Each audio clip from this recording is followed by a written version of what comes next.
Alright, pack 3. And nothing really super exciting in our colors. There's a dead weight, which is pretty good. But there's also a galvanic juggernaut, which is pretty sweet when you've got sack outlets. I mean, it's also just sweet on its own when you're just beating down. Obviously, the two ways to build around this guy are like prey upon, just so you get to untap him after fighting guys, or sack outlets like Disciple of Grizzlebrand, and I guess Stitcher's Apprentice as well. I think I'm just going to take the Juggernaut here. Removal-wise, we've got a Blazing Torch, a Corpse Lunge, Death's Caress, which is, like, not the best, and I guess Chant, if you consider that. So I don't really want to take the Deadweight first, even though it might be correct. Like I said, I'm pretty inexperienced with this set, but Juggernaut seems pretty sweet in this deck, like more so than other decks I've drafted him in. I mean, I was pretty bad at Limited back then, because I was just starting out. I only started playing, like, around Scar's block, so okay, anyway. Scar Goliath is a pretty big beater. I guess I can just take him as a bomb rare. I mean, he's not a rare, but he might as well be. And otherwise, there's a Forbidden Alchemy, which I'm not too keen on playing, or Sensory Deprivation. Yeah, this guy seems fine. So I think I might be good on creatures. It says I have 14, but I also have the Moan of the Unhallowed and Double Reap the Seagraft, so it's really 17, which is a fine number. So I guess one or two more removal spells and I'll be pretty happy with this deck. I really want to cut these Chant of the Skiffsangs. So Sturmgeist. He seems decent, but I don't really want to take any more high drop guys. I think I'm just going to take the Victim of Night, because it kills a lot of things.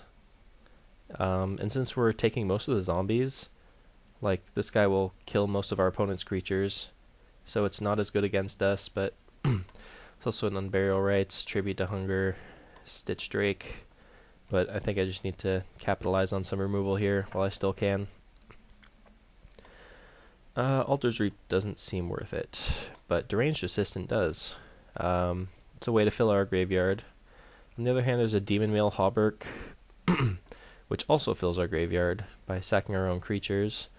But we don't really have a ton of things that we want to die at the moment, and we already have a sack outlet, or two. There's also a Walking Corpse, which I guess might be a little bit better.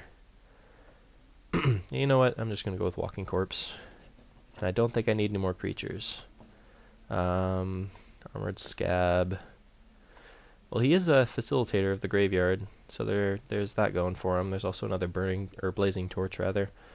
Yeah, I think I'll just take the Armored Scab here. He's a zombie, and he fills my graveyard, which are two things that we need. And now I'm really good on creatures. Probably going to have to cut one or two, in fact. Lantern Spirit I don't think is going to be good for us.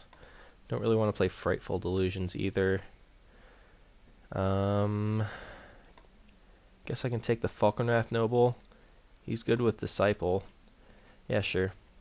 Yeah, I feel like we're just going to have to, with this deck in particular, and I guess this is also one good thing about Innistrad in particular, is you don't just have to play all the best cards you pulled. You have to actually figure out a strategy, which is a nice thing. You know, you can build around cards more, like commons, uncommons, a bit more than you can with other sets, which is, like, one reason that Avacyn Restored was such a bad draft set in general, because not only did you only end up with barely the number of playables that you could put in a deck, but there's really no strategies you could really build around. Alright, so our colors dried up pretty fast in this pack, which is fine because we have more than enough playables, but I think I'm just going to steal this Rebuke. I'm not going to splash it, but it's a solid removal spell and it shouldn't be in this pack still. I feel like the people playing in this draft are pretty unexperienced. Like, getting a 5th pick or whatever it was, Invisible Stalker, is just incorrect every time. I heard it said recently that Urgent Exorcism is a good answer to Obsidat, because people were saying that there's no good removal for it, which I found amusing. I'm just going to take the sideboard card, the One-Eyed Scarecrow, against the Flyers deck. Seems fine. Alright, Stitcher's Apprentice came back. I guess I'll take it here. It's another good sack outlet, I suppose. And ironically, it also combos with Intangible Virtue if I decided to play that, which is not going to happen. this is good against vampires. I mean, I still don't want to play Forbidden Alchemy, so I guess I'll take the sideboard card again. Sitting at 21 creatures with the 3 token makers, so we're definitely gonna have to cut some, possibly like one of these high drops. Still don't really want to play any of these. It seems annoying. I guess I'll take that. Vampiric Fury. Sure. Pretty sure I don't have any vampires. Actually, I do have one. Sure, I'll take a Ghost Quarter. Not gonna play it. Alright, yeah, this seems like it'll be pretty interesting to build around, so let's see what happens. Okay, here's what we're looking at. So as much as I hate to say it, I feel like the first cut has to be Invisible Stalker, because we currently have no way to pump its power toughness to really take advantage of it. Like, it would basically just be a Goblin Fire Slinger in this deck for 2 mana.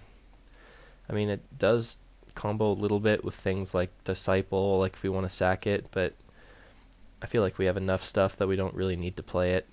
Like, I don't know, I can bring it in against the grindier matchups, I suppose. I'm also going to cut one of these Chants. I mean, removal-wise, we're a little skimpy, but we do have Nihilus of the Breath as well, so we have like 6 removal spells, I suppose, which should be able to get there. Like, hopefully we can just be aggressive enough. And since we want to be aggressive, like things like Armored Scab are looking a little less appealing at the moment. Maybe Stitcher's Apprentice as well can go. This guy just seems awesome. Wait. Oh, this is different than what I thought. But I mean, he's a 1/1 flyer. So I guess he's kind of the same as Invisible Stalker, so maybe my reasoning is not as sound as I thought. I might have to cut this guy too. But I feel like we have so many 3-drops, we just want to cut one. Armored Scab is the only one I really see. Well, I guess Headless Scab does less good for me. I'll cut one of him, I guess. Which leaves me with 19 creatures. Wait, 1, 2, 3, 4, 5. Yeah, so I still have to cut one card. Pretty sure it has to be a creature because I don't want to cut any of my removal. I mean, Moonheron's fine. It doesn't really combo with anything at the moment. I do like Falconwrath Noble a little bit better, I think. Shriekgeist seems fine, guess. Not sure which is better between the two. I mean, probably Moonheron. It'll probably have more of an effect on the game than Shriekgeist. We don't really care about milling them at all. So yeah, that's 23. 18 creatures, 5 removal spells, plus Nihilus of the Breath is kind of removal. Hop and Go Lich just to recur things. Not a ton of ways to fill our graveyard other than Stitcher's Apprentice and Disciple of Grizzlebrand, so well, I guess there's this too, so hopefully we'll get there. I mean, like I said, I haven't played with the set in a really long time, so I don't really know exactly how it all works, but alright, let's go by color. Alright, so we've got several double black cards, plus the Victim of Night, which is definitely reason to consider 9/8 in favor of swamps, especially because we only have one double blue card. So yeah, it seems pretty straightforward. 9 Swamp 8 Island, as they suggest. And I like it. We'll go with this.